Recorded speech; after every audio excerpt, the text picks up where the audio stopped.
আসসালামু আলাইকুম রহমতুল্লাহ।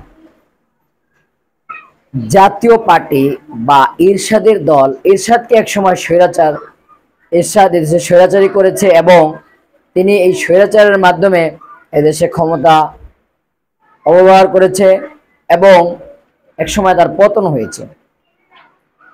বিগত আওয়ামী সরকার যে তিনটা নির্বাচন করেছে বিনা ভোটে, এই প্রত্যেকটা নির্বাচনে এদেরকে এই আওয়ামী সরকারকে বৈধতা দিয়েছে এই এরশাদের জাতীয় পার্টি নামক দেশের এই মির্জাপুরের দলটি।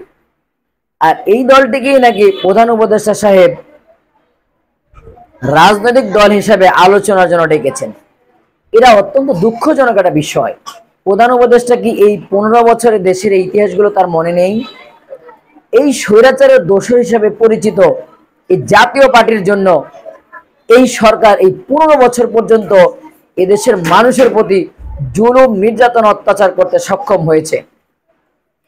সেই স্বৈরাচারী দলকে এখনো পর্যন্ত বিচারের আওতায় আনা হয়নি এবং এরা দেশীয় না, আন্তর্জাতিকভাবেও এরা এই দেশকে পঙ্গু করার জন্য ষড়যন্ত্র করেছে। প্রত্যেকবার নির্বাচনের আগে এই স্বৈরাচারী এরশাদের দলের সিনিয়র নেতারা ভারতে গিয়েছে এবং সেখানে ভারতীয় সরকারের সাথে তারা আতাত করেছে। এমনও খবরে বলা হয়েছে তারা মোটা অঙ্কের সুবিধা নিয়েছে, নেওয়ার মাধ্যমে আবার নির্বাচনে এসে এই নির্বাচনকে তারা বৈধতা দিয়েছে, দিয়ে এদেশের মানুষের উপর তারা নির্যাতনের স্টিম রোলার চালাতে সহযোগিতা করেছে। সুতরাং আওয়ামী সরকার যেমন স্বৈরাচারী করে অপরাধ করেছে, তার চেয়ে বেশি অপরাধ করেছে এরশাদের এই স্বৈরাচারী দল।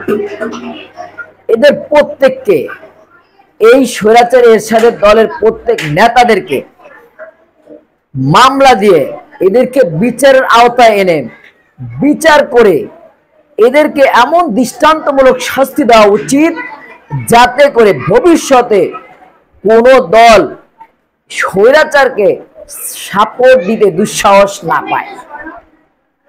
আমরা প্রধান উপদেষ্টা এবং আইন উপদেষ্টা সহ স্বরাষ্ট্র উপদেষ্টা সহ সকলের কাছে বিনীত অনুরোধ জানাচ্ছি, এদেরকে দ্রুত আইনের আওতায় আনুন এবং কি শর্তে বা কি সুবিধা নিয়ে এরা বিগত 3টি নির্বাচনকে বৈধতা দিয়েছে সেগুলোর কুলু খুঁজে বের করুন এবং ভারতের সাথে এদের কি কথা হয়েছে, এরা ভারত সফর করে এসে সে কথাগুলো একবারও এরা মিডিয়াতে বলেনি এবং এমনও বলেছে যে সেখানে কি কথা হয়েছে সেটা বলা যাবে না। কেন? এরা কি এই দেশের মানুষ নয়, এরা কি ইন্ডিয়ার মানুষ?